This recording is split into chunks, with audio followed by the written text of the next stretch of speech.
sites, locations, or war plans that were shared.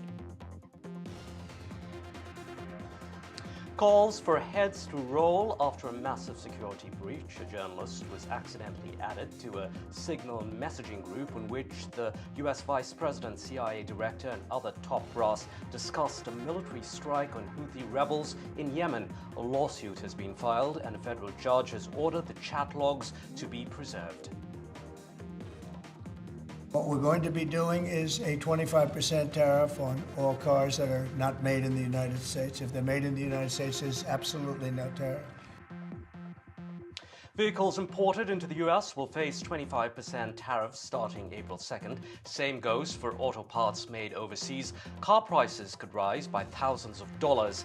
Elon Musk's Tesla could be least hit. The EV company's vehicles are made in the US and use fewer foreign-made parts than its rivals. In the latest tranche of job cuts, it's the health department now. Health Secretary Robert F. Kennedy Jr., in his mission to make America healthy again, is reaching for the axe. A quarter of the department's workforce, or 10,000 staff, will be laid off. The announcement coming as the U.S. battles its worst measles outbreak in years.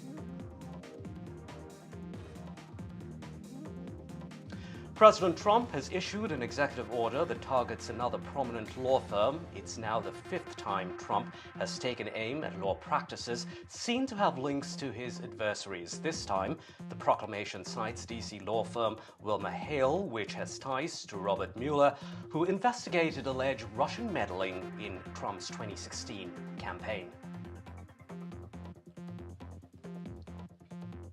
And in Massachusetts, a Tufts University student has been detained by immigration officials for allegedly being a Hamas supporter. The 30-year-old Fulbright scholar from Turkey was seen being forced away. Meanwhile, a rally took place at Georgetown University in D.C. for an Indian national, Badr Khan Suri, detained by the Trump administration for similar reasons.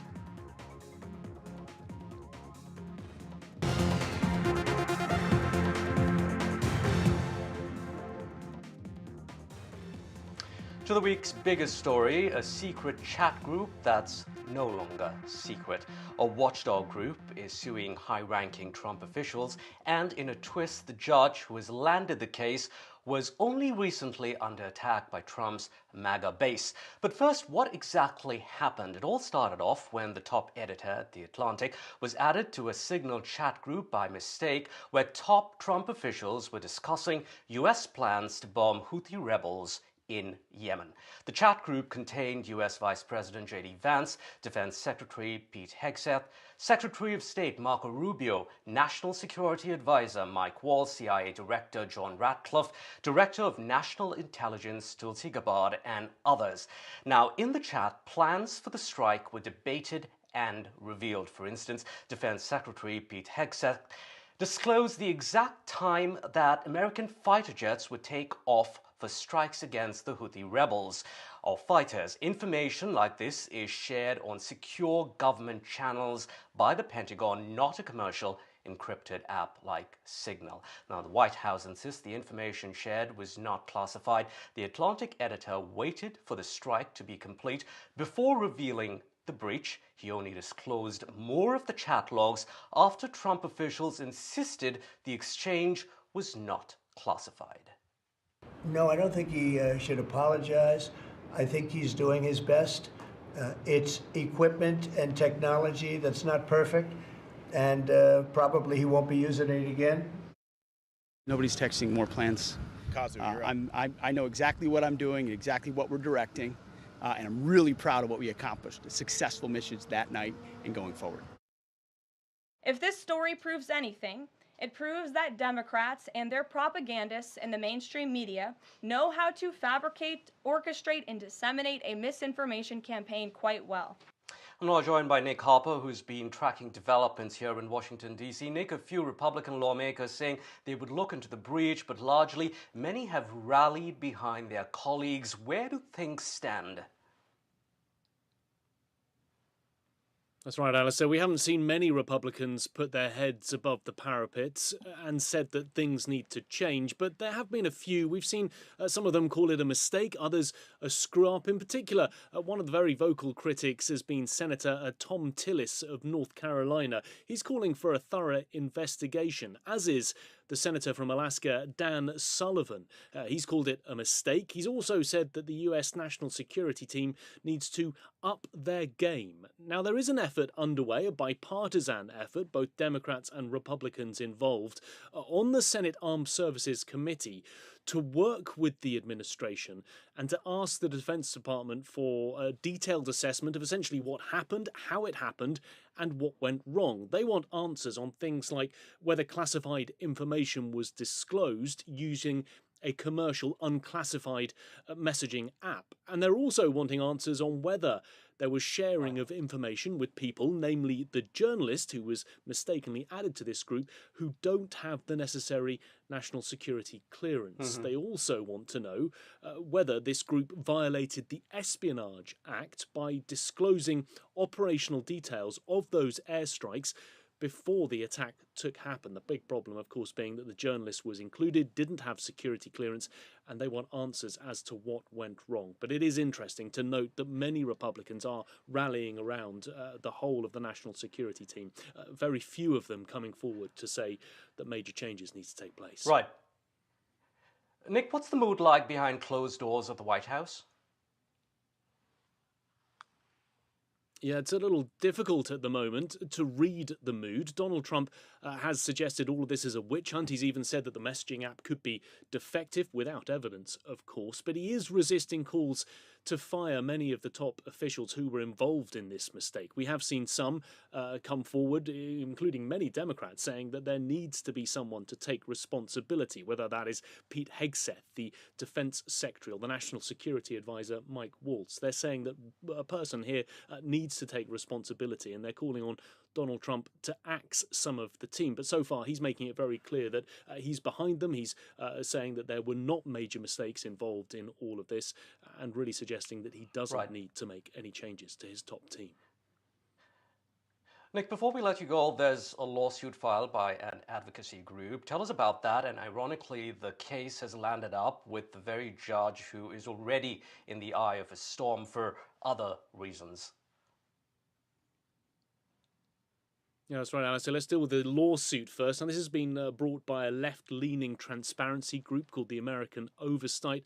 They're demanding clarification about whether essentially the officials violated the Federal Records Act, because they used Signal, where messages can be automatically deleted within the app. Now, the Federal Records Act maintains that all of this communication must be preserved. And that is why a US district judge, Judge James Boasberg, has now ordered the Trump administration to preserve those messages. But ironically, like you mentioned, this is the same judge who's come under fire and has fought with the Trump administration over deportation flights. Last month, or rather earlier this month, the government sent about 260 migrants, some of them alleged gang members, to El Salvador. But the judge involved in all of this ordered the Trump administration to turn the plane around. Now, that didn't happen, and Donald Trump is lashing out now at Judge Boasberg, saying that he's grabbing all of the Trump cases for himself, even though that these cases are randomly assigned to the judges within the district court here in Washington, D.C. Nick Harper, thank you very much indeed. Nick joining us there from Washington, D.C.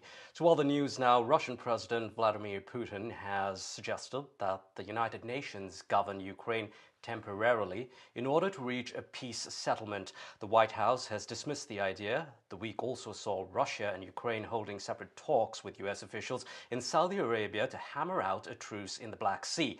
Ukraine agreed, but Russia then said it will only comply when sanctions are lifted on Russian banks, something the EU is likely to block. For more, we're now joined by former US Ambassador to NATO, Doug Lute.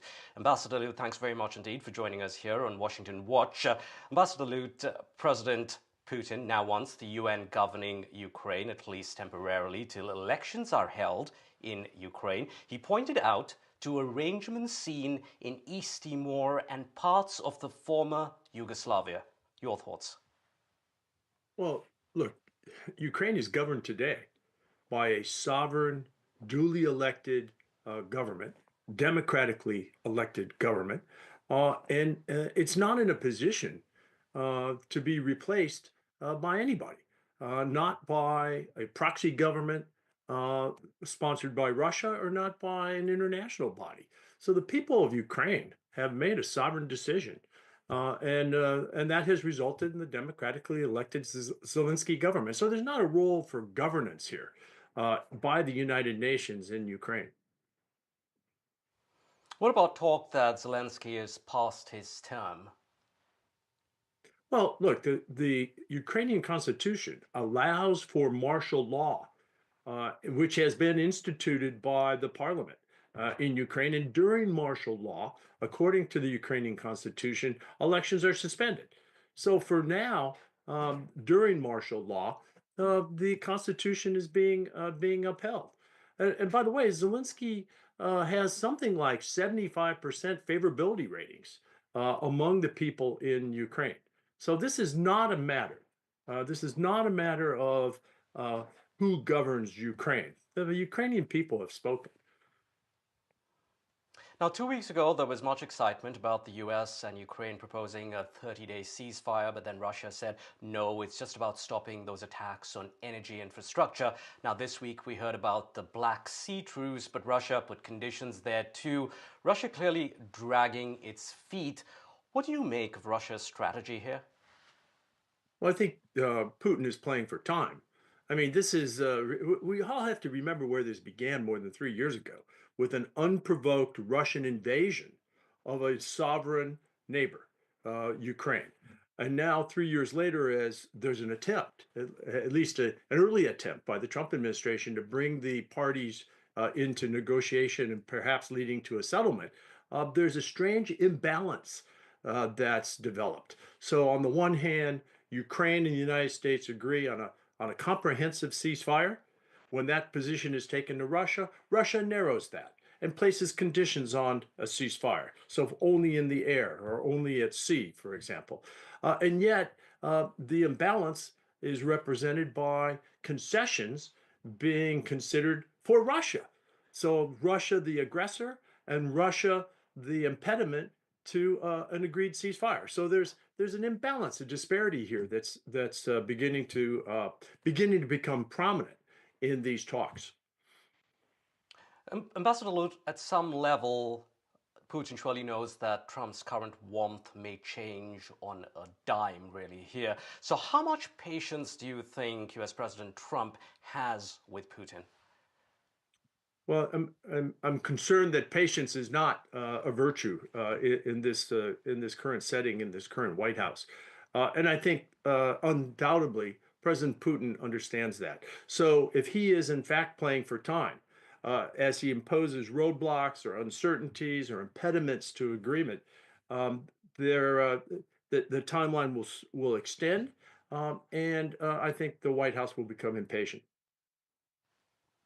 All right, in a recent interview, Steve Witkoff, Trump's special negotiator on Ukraine, when asked if Putin wants to overrun Europe, said 100% Putin doesn't want to. Witkoff certainly doesn't have his head in the sand, you can argue. So why is he saying this? Do you think he's pandering to Putin? What's happening here? Well, look, Putin may not want to overrun Europe in conventional military terms. That is, with tank armies and air attacks and attacks at sea and so forth.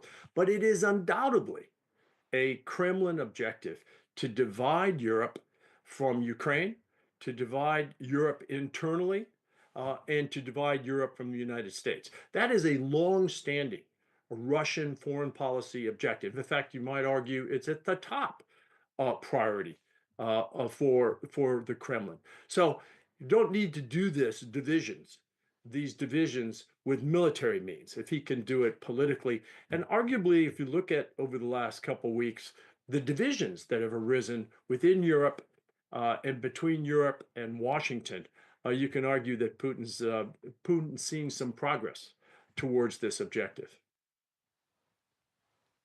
Ambassador Lute, now Vice President J.D. Vance and his wife Usha Vance are in Greenland this weekend. Before Vance set off for his trip, President Trump has reiterated his stance that the U.S. is going to have Greenland. You've served in the U.S. Army as Lieutenant General. What would you make of Trump's repeated claim that Greenland is key to U.S. national security? Well, this again is another sort of peculiar dimension of Trump foreign policy. I mean, first of all, to give the Trump administration credit, Greenland is an important geographic entity. Geographically, because it borders the Arctic, and Arctic sea lanes and so forth are increasingly important. Greenland's important because of the prominence of critical minerals that are potentially an economic asset in Greenland. Greenland sits astride the North Atlantic sea lanes. So look, there's no denying the strategic importance of Greenland, but there's also no denying that Greenland is sovereign territory, sovereign to the Greenlanders, and sovereign by way of constitution to the NATO ally, Denmark.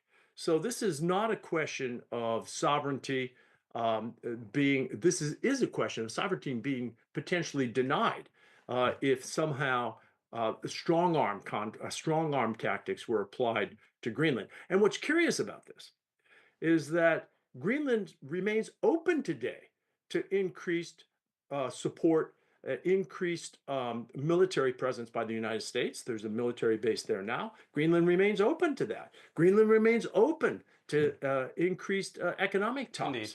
So Trump can get much of what he wants if he just cooperates rather than antagonizes. Doug Lute, thank you so very much for joining us here on Washington Watch. Doug Lute, former ambassador to NATO from the United States. In other news now, Americans looking to buy a new car need to be ready to spend a whole lot more, maybe a few $1,000s more. President Trump's latest tariff moves are set to hurt automakers across the board, but Tesla may be spared much pain because over half of its parts are sourced locally. Disha Bakshi reports. Donald Trump's Make America Great Again pitch that vows to punish all those who have been ripping off Washington for decades had a brand new target this week: the global auto industry.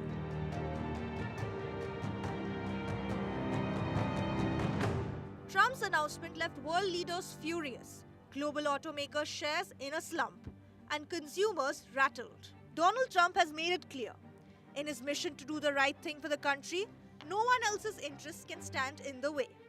So we don't talk. I've never talked to him. Elon's amazing. He's never asked me for a favor in business whatsoever. I'm actually a little surprised by it. I might do it, I might not do it. I do what's right, and he'd want me to do what's right. No, he's a patriot. He has never, these are big deals we're talking about. This is probably nothing like this. And I've never had Elon come and say, would you do me a favor with the mandate or the electric mandate or anything. He's never asked me for anything. Yet, it seems Trump's latest move may have hit too close to home. Namely, his closest ally, Tesla chief Elon Musk. Despite his claims that Teslas are the most American-made cars, Musk revealed that Tesla will not be unscathed by Trump's latest move, with the tariff impact on Tesla likely to be significant. While the EV maker has large factories in the US, produces all the cars it sells and key EV components in-house, it depends on external suppliers for smaller parts in countries such as China, India, among others, leaving Tesla vulnerable to auto levies. Estimates suggest that Tesla is currently procuring auto parts worth anywhere between $1 to $2 billion from India, with the Tata Group reportedly becoming a global supplier for Musk's EV company. Yet Trump's latest move may give Tesla an edge over its major competitors, including South Korea's Hyundai Motor, Germany's Volkswagen, and even America's General Motors, who import foreign-made cars into the US. Though this might not necessarily be a good news for Musk. Tesla has been in trouble over the past few months, with falling stocks, tanking sales, amid a growing global boycott of Tesla and rising attacks against its showrooms. The big question that now remains: will Musk storm through the impact of these tariffs?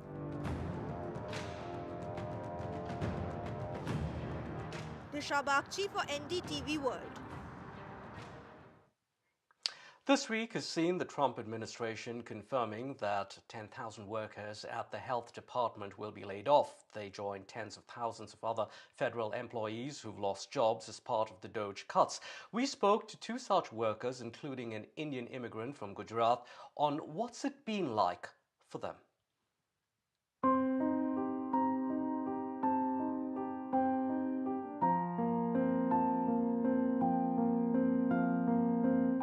US Agency of International Development, the building there behind me now closed. The sign here for that building, USAID, painted over, someone there scribbling in protest. Thousands of workers at USAID have been fired. Elizabeth, we're outside what used to be the USAID building. We see a big black plastic over there. That used to be the sign. Yeah, the sign actually used to be up there on the stone, and then there was our logo there in the window. This had been the main USAID building for many years. How does it make you feel looking at that today? Honestly, this had been the first time I had come back down here since I had ended my job. My job had been terminated, and it brings up a lot of emotions. I really thought that I would be working for USAID for many, many, many years. And this is just a very physical reminder that career dream is gone. USAID has done a lot of work across the world. Can you tell us why someone, say, sitting in India should be concerned about what's happened here in Washington, D.C.? Absolutely. So USAID was created in 1961, and since then has been helping countries all around the world. India, along with other countries, what I would be concerned about is people living with HIV/AIDS and also people with tuberculosis. Now, my fear is that when help is needed, and whether that is making sure that people living with HIV are getting the medications that they need, or in the worst case scenario, if there's a bad flood or a bad earthquake, that USAID, which was the agency that would respond on behalf of the US government, is not going to be there to save lives. Elon Musk has called USAID a crazy waste of money. There are a lot of people that agree with him. What do you have to say to that? It's been very hurtful to see how quickly both Elon Musk and President Trump have turned public sentiment against not only USAID, but all of my fellow colleagues across the federal government. We join these jobs and we join these departments and agencies because we truly want to do good, not only by U.S. taxpayer dollars and U.S. citizens, but really bringing our values around the world. Thank you very much, Thank you. Elizabeth, for joining us.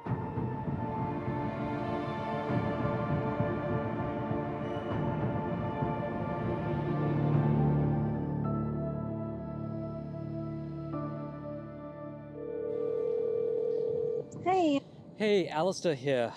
I know you don't want your face shown and your name mentioned, so I'm going to call you Anjali. Anjali, I know you've lost your job at the IRS, the tax department here in the US. You worked in cybersecurity.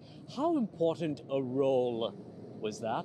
It was very important because, cyber attacks can happen at any time. The cyber field is very important for the entire tax return department. Anjali, do you worry about wealthy tax cheaters, that they could get away with evading taxes because there are fewer people at the IRS now? It can be a bigger issue. Near future, it can be. Anjali, how are you coping at home? How are things at home? Yeah, so I have to pay loans for my house, and I have 4-year-old son. I live with my retired parents, so a lot of responsibility on me and my husband. But now for single income, it's going to be very hard for us. Anjali, I know you're from Surat in Gujarat. Do you miss India even more right now?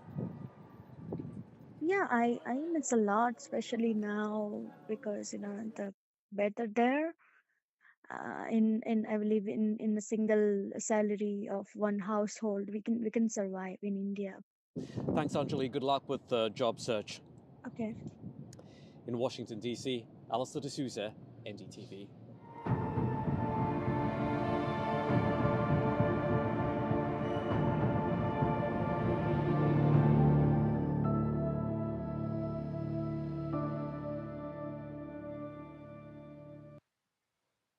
That's it for Washington Watch. I'm Allister D'Souza.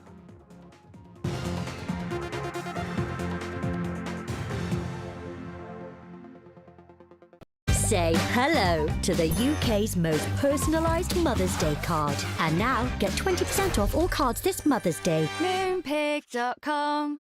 I urgently need to ask for your help on behalf of animals at risk right now. With the pandemic came a surge in pet ownership. And sadly, we're now seeing a serious rise in neglect, cruelty and abuse. Our services are being stretched to the limit. To make matters worse, our costs are soaring too. But we refuse to let animals suffer. So please, act now to help rescue the growing number of animals who've never needed us more. Please call or text the number on screen now to give £2 a month to the RSPCA. In one of the toughest times we have ever experienced, your gift will make all the difference to animals. You could help provide more life-saving treatment, food, shelter, and the loving care that many have never known. We know there are millions of you who, like us, care deeply and won't stand by while animals are suffering. We have to reach those trapped in a life of abuse and neglect before it's too late. Because for many, the RSPCA is their only hope. But we can only come to the rescue with the support of people like you. So please, will you help us be there no matter what? Call 0800 313 4392 or text RSPCA to 78866 to start your monthly gift today. Thank you. It feels good knowing that your future's in hand. Evlo can offer you a loan from £1,000 to £15,000. Get your conditional decision in minutes. Will you tell me if I'm flying to Delhi to New York, can I take a stopover in Dubai to explore, or do you think it'll be too hectic? Looking for holiday and flight recommendations in strange places? Don't. Just come to Brightson. Brightson Travel, making travel brighter. No child should suffer the torture of trachoma, but so many are in pain right now. Nananga's lashes have turned inwards. They rip and tear away at his eyes. Pamelo's sight could be gone forever. He's just 3 years old. Kofanga screams for his mother. His eyes are so infected that he can't even see her. For so many children in the world's poorest countries, trachoma is torture. It's a painful infection often spread by flies, and it's destroying children's eyesight. But it could be stopped if you help today. By calling 0800 038 4926 and giving £1 a week to Sightsavers, you can help make sure children get the treatment they desperately need. You'll help us bring them the medicines and the care that can treat infections. And that means you'll be helping to save children from the torture of trachoma and a life of blindness. Please help us reach them. Call 0800 038 4926. Text C13 to 82727 or go online and give just £1 a week now. Because we need you to help save the sight of children like Nananga. We need you to help save them from the torture of trachoma. Make this Ramadan sweeter with Royal Sweets. Delight in authentic treats with your loved ones. Order now at royalsweets.co.uk. Sign up and start saving with Quidco today.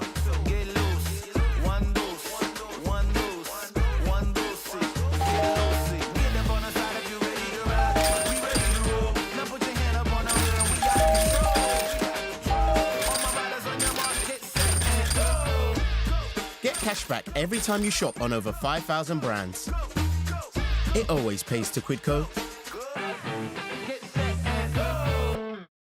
With Post Office Over 50s life cover, enjoy peace of mind knowing your family will receive a guaranteed payout when you're gone. UK resident 50 to 80, your guaranteed acceptance. No health checks and from just £1.15 a week. Plus free 24/7 GP access with the health and wellbeing benefit. Purchase and receive a £125 gift card for amazon.co.uk, Tesco or M&S. Call Post Office on 0800 171 2211. The Sharps half-price spring sale is now on. Get Sharps bespoke fitted furniture for every room, from bedrooms to home offices and living spaces. Many ranges are now half price, including our best-selling Shaker range. Our exclusive Space Plus system means twice the storage space of freestanding wardrobes. Plus, you get our industry-beating 15-year guarantee. Don't miss the Sharps half-price spring sale. Book your free home design visit today at sharps.co.uk. The sexism and discriminatory behavior towards people with darker skin tone is all prevalent, and Chief Secretary Muralidharan had posted her response after being at the receiving end of comments that juxtaposed her skin color against her work to imply there was something wanting. Is it time to not mix professional competence and accomplishments with skin color? And is it also not high time that we rewrite the rules of standards of beauty? First, let's listen in to what she told NDTV, and then I bring in the guests. You say, I need to own my blackness. And, you know, they thought black was awesome. They helped me see that black is beautiful, that black is gorgeousness. When did this stage arrive?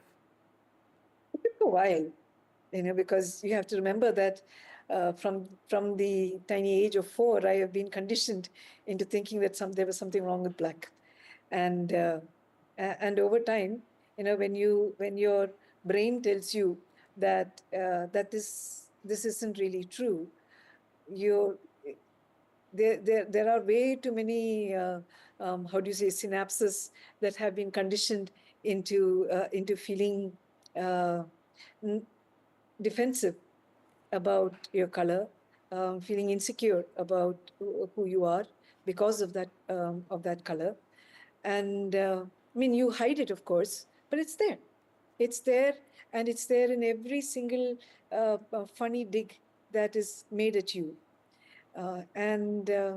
So you end up being a complex network of all these conditionings, which is why yourself, in and of yourself, you think of, you know, somebody who is beautiful has to be, you necessarily look at fair people as beautiful.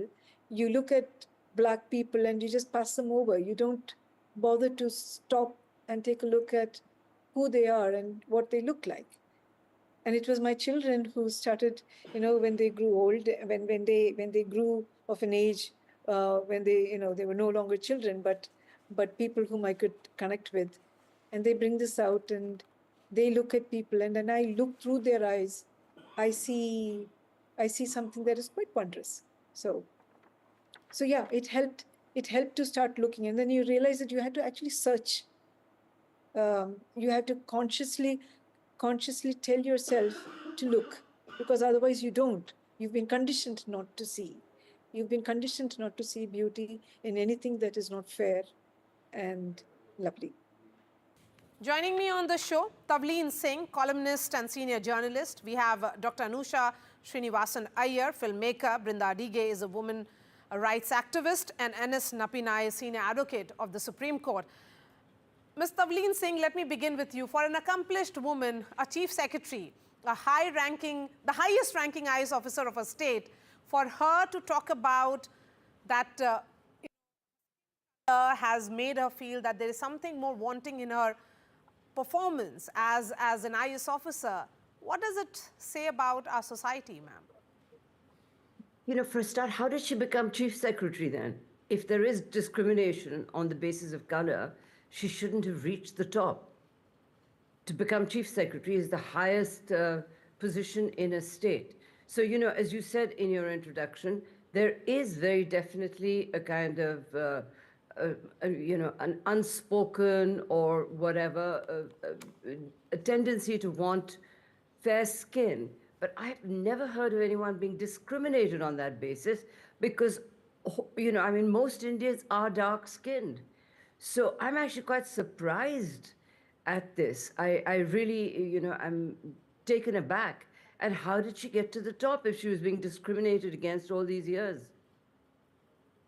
That's a point well taken. N.S. Napinai, your thoughts on this entire discussion? I mean, the point is that we are still talking about skin color in these times. Rather unfortunate. It should not really matter.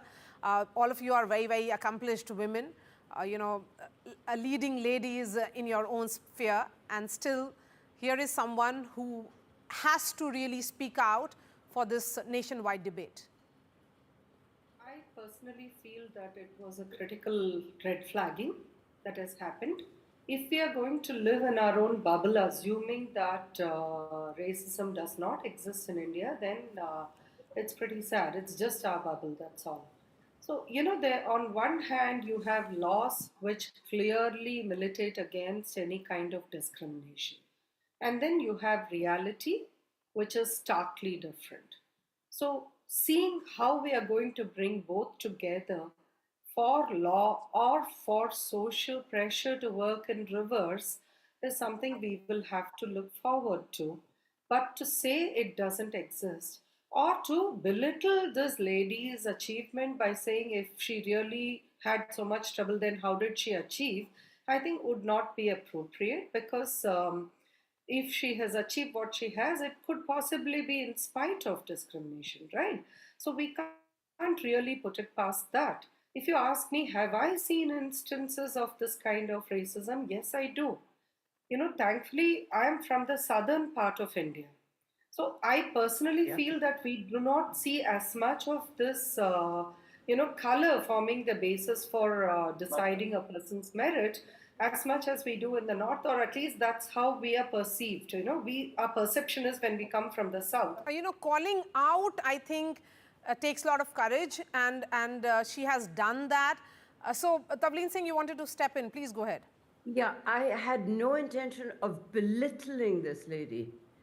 I had no intention at all. So please understand me. I just expressed surprise that if she'd been discriminated against all along, then how did she get to the top? And another thing that you just said that I wanted to tell you, that the first time that I saw that in South India, light skin is really appreciated was when Sonia Gandhi was addressing a rally in Sri Perumbudur when she first became a politician. And the song that they were singing was, "You are white, so you are a goddess." I've never heard songs like that in North India. I've never heard songs like that. And I've checked with Tamil friends, the white skin is more revered in South India, as far as I know, than it is in the north, where it's quite common.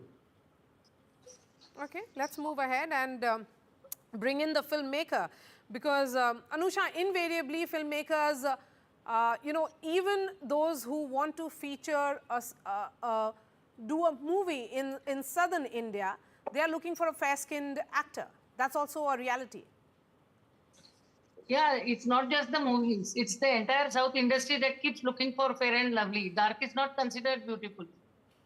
But unfortunately, I got married in a North Indian household where my mother-in-law did not like me because I was not fair and my husband was. So I think that is something, and my child got accepted in the Punjabi household because he was fair. So India has this bias towards fair. But it is time we put an end to this nonsense, because women, we are now evolved. We can't stand and take this nonsense from people who want to judge us by the color. I used to have chashma when I was a kid, and they used to call me Kali Chashme Wali. So this whole thing about identifying a person with the color is very insensitive and very insulting, and it is time you just stand up and take your stance, I'm so glad this is a debate which makes so much sense today. I mean, we have debates over nonsense on all channels. This is one debate that's a need of the hour. I'm so proud to be a part of it. Okay, let's bring in Nandita Das as well, actor, who has certainly set her own standards in all sphere. So Nandita Das, how do you view this debate on colorism in India, something which has been there, we have debated it in the past, but perhaps when a chief secretary of a state talks about it and shares her own experiences, then it assumes different proportion. Well, I mean, it's been there for, forever and ever. So it's not something new. This is neither the first or the last time such an incident is happening. It's just that when somebody in power, with the fact that she spoke up, which is fantastic, so it's suddenly become a cause for this conversation. It will die down when something else will come. And in the meantime, many, many young girls, women will continue to suffer because we are basically so quick at judging. We are deeply prejudiced. We live in a patriarchal system where anyway to be a woman, there are so many burdens that we are sort of bogged down with. And moreover, the color of your skin. I joined this campaign called Dark is Beautiful in about 2013. I didn't even think before that it merited a sort of a standalone attention, and I was completely wrong. Because this campaign that was going on for a while, and then it just probably needed a face, because many of the actors also have progressively become lighter and lighter with every film. So, and I realized that the campaign had touched a raw nerve, because so many young women would come up to me and say, I feel seen. I feel like it's okay to be dark. How we are completely diminishing their sense of self, we don't even realize it. For an identity that we have done nothing about it. We have just born into it. I'm born with this nose, this hair, this color of my skin. And if I'm constantly being reminded, I remember when I started acting, every article of mine would start with dark and dusky Nandita Dasi, as if you had to qualify first, your color of your skin. And when I play a slum dweller or a village woman, then it would be fine. But the minute I would play an educated, slightly affluent character, they would tell me, please, I know you don't like putting makeup, but can you become lighter? Because then the people won't accept a darker person who is of this class. So, we create a standardized sense of beauty, and then we keep reinforcing, and that reinforcement is all around us. Look at our magazines, our hoardings, our films, our anchors, sorry, no offense meant, but largely we are just seeing light-skinned women in a country that is full of various shades of brown. So we have brought it upon us. Now we have to find ways, and the more we speak about it, hopefully, step by step, we will be going in the right direction. But Nandita, since you're talking about that campaign, Black is Beautiful. Dark is Beautiful. Dark is Beautiful. And, Ms. Muralidharan has beautifully described black. She yes. said, and that sounds really, really beautiful. So, do you think that women who are accomplished, who are successful women, if they talk about it at that peak of their success, is it that they have carried this all their lives and they realize that time has come for them to speak? Or is it some other trigger? I think we just, we as women, we negotiate through all these prejudices. Sometimes we ignore because it just saps our energy. Sometimes we let it pass. There are slurs, there is sexism all around us all the time. So it's not something new. And once in a while we snap. We just say, okay, now that's enough. Maybe, maybe Sharda ji just had enough of it. And I was hearing the conversation, and Tavleen ji, I don't mean to, maybe I didn't hear the earlier part, but you were saying, how do women still go to that position if they were being discriminated? The fact is, we do it despite that. It's not that, because if we were discriminated, how have we managed to be, and how have I managed to be an actor? I don't even put a sunscreen, even though everyone thinks that one must, So I think we do it despite that. And I mean, even dark is beautiful and black is beautiful. Just this burden of beauty, I think we've had enough of it. All of us here are more than what we look like. And